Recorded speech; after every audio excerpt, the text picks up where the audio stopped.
Exploring the American Dream Part 2. When Barack Obama was elected as President of the United States, I shed some tears, the man told me. The reason I cried was to know that finally humanity had come to accept a leader despite the color of his skin. His color didn't matter. What the American voters saw was the hope and promise of good change that he represented not only for America, but for the world. Can you recall what you felt at that time? Hi there. Welcome once again to the Aaron Darcy Project, Exploring the American Dream. I'm Andrew, and I'm honored to be your host on this episode. In this section of the project, we explore the lives of Caribbean people living in the diaspora. Come with me on this journey, won't you?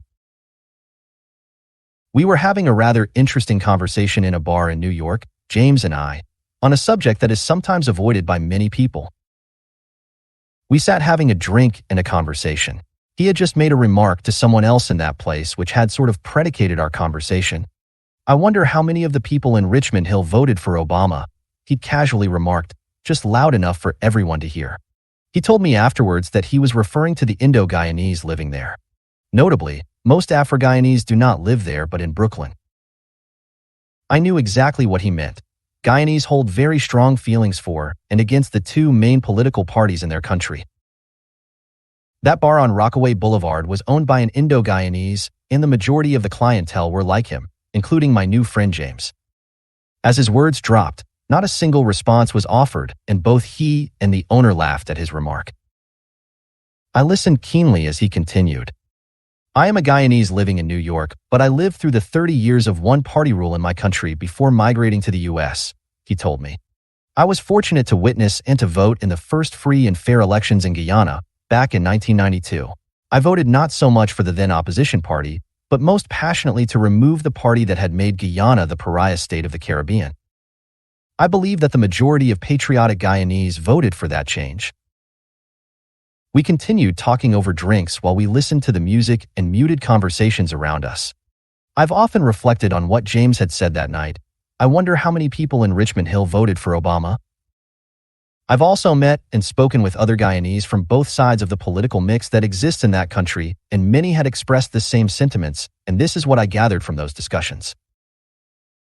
The people of Guyana had really suffered for much of those 30 years of oppressive one-party rule, including the supporters of the ruling party.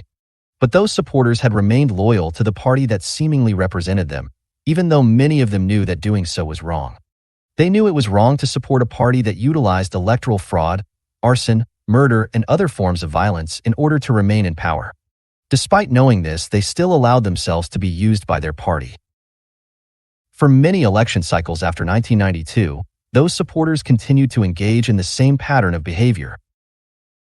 Loyalty is a really wonderful thing, but misplaced loyalty could be just that, misplaced. Interestingly enough, the American administration at one point actually considered Burnham to be somewhat like Hitler in the 1930s.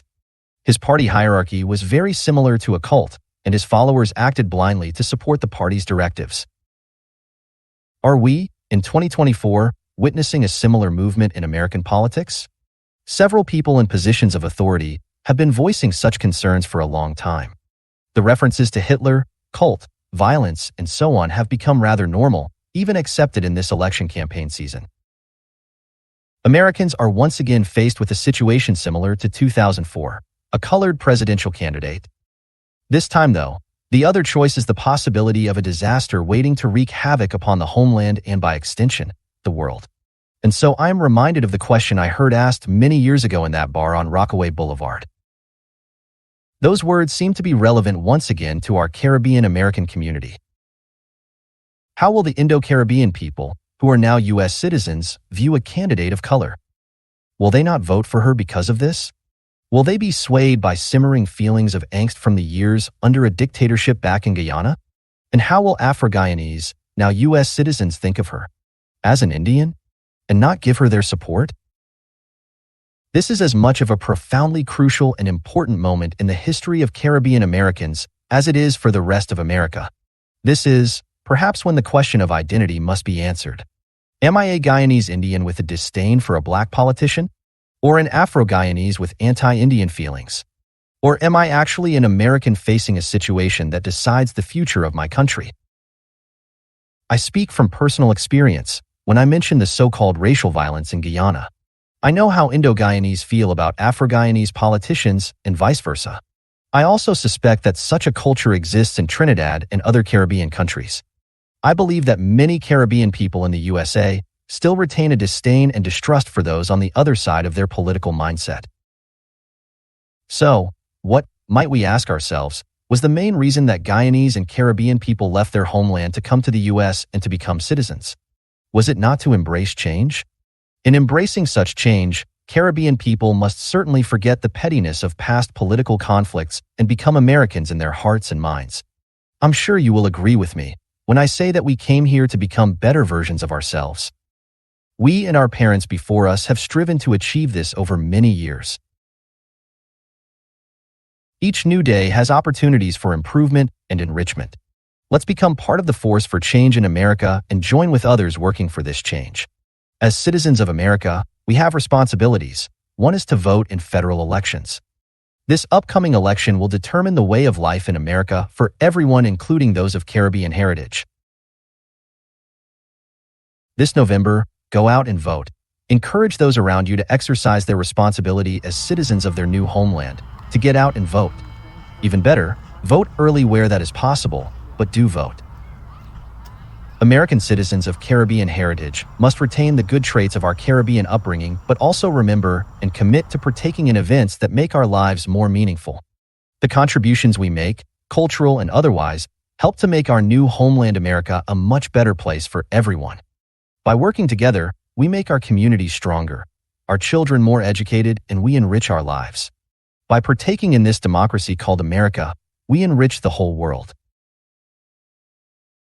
Well, I do trust that you found today's episode of the Aaron Darcy Project interesting. Please like and share this and other episodes with others. If you haven't as yet, you may want to consider subscribing to our channel.